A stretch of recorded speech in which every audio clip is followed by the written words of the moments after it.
ભાવનગર જિલ્લામાં રહેતા પશુપાલક દૂધનું વેચાણ કરી સારી એવી આવક મેળવી રહ્યા છે। ભાવનગર સહિત સમગ્ર સૌરાષ્ટ્ર તેમજ ગુજરાત રાજ્યમાં પશુપાલનનો વ્યવસાય દિવસે ને દિવસે વ્યાપક બની રહ્યો છે। લોકો પશુપાલનના વ્યવસાય થકી સારી એવી આવક મેળવી રહ્યા છે। પશુપાલન વિભાગ દ્વારા પણ અનેક સહાય તેમજ યોજનાઓ અમલમાં મૂકવામાં આવી છે, જેનો પશુપાલકો લાભ પણ લઈ રહ્યા છે।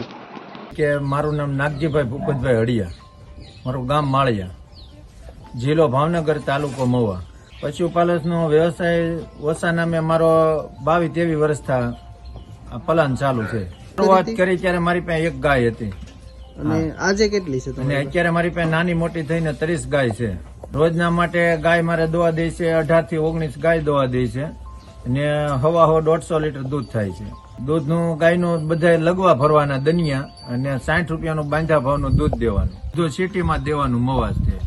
સારા ડોક્ટરો છે, માસ્તરો છે, એને પોતાને 4-4 લીટર 5-5 લીટર દૂધ ઘરે પહોંચાડી દેવાનું। બધી મારી પાસે અલગ અલગ વકલની ગાય છે બધી। પશુપાલનનો દૂધનો એવોર્ડ મેં લીધેલો। 4 કે સવારમાં 3 વાગ્યા ઉઠવાનું, બધી ગાયને 5 વાગે ત્યાં દોઈ નાખવાની, 5 વાગ્યા દોઈ પાણી પાઈને પાછી નીણ સારો કરી નાખવાની, 9 વાગે ત્યાંનું કામ કમ્પ્લીટ કરી દેવાનું। ગાયમાં 9 વાગ્યા કામ પૂરું થઈ ત્યાંથી આરામ આપી દેવાનો 3 વાગ્યા સુધી દિવસના।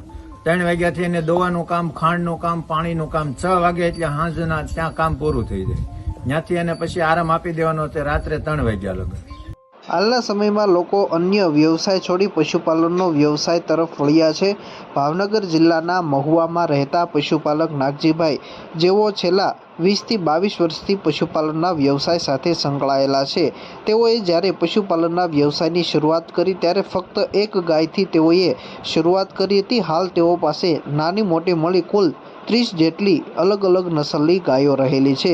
રોજના માટે બંને ટાઈમનું મળીને 120 થી 150 લીટર જેટલું દૂધ ઉત્પાદન થઈ રહ્યું છે।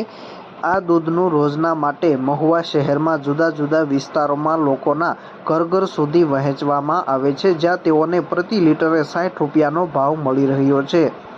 પશુપાલનના વ્યવસાય દરમિયાન પોતે યોગ્ય રીતે પશુવાડાની સાર સંભાળ તેમજ અલગ અલગ ઋતુ દરમિયાન ગાયોને રહેવા માટે યોગ્ય વ્યવસ્થા કરવામાં આવે છે। ગાયોને રહેવા માટે પશુવાડાની દિવસ દરમિયાન સાફ સફાઈ કરવામાં આવે છે, તેમજ પશુઓને દિવસ દરમિયાન 3 ટાઈમ માટે લીલો ઘાસચારો, સૂકો ઘાસચારો તેમજ સવાર સાંજ બંને ટાઈમ ખાણદાણની યોગ્ય વ્યવસ્થા કરવામાં આવી છે।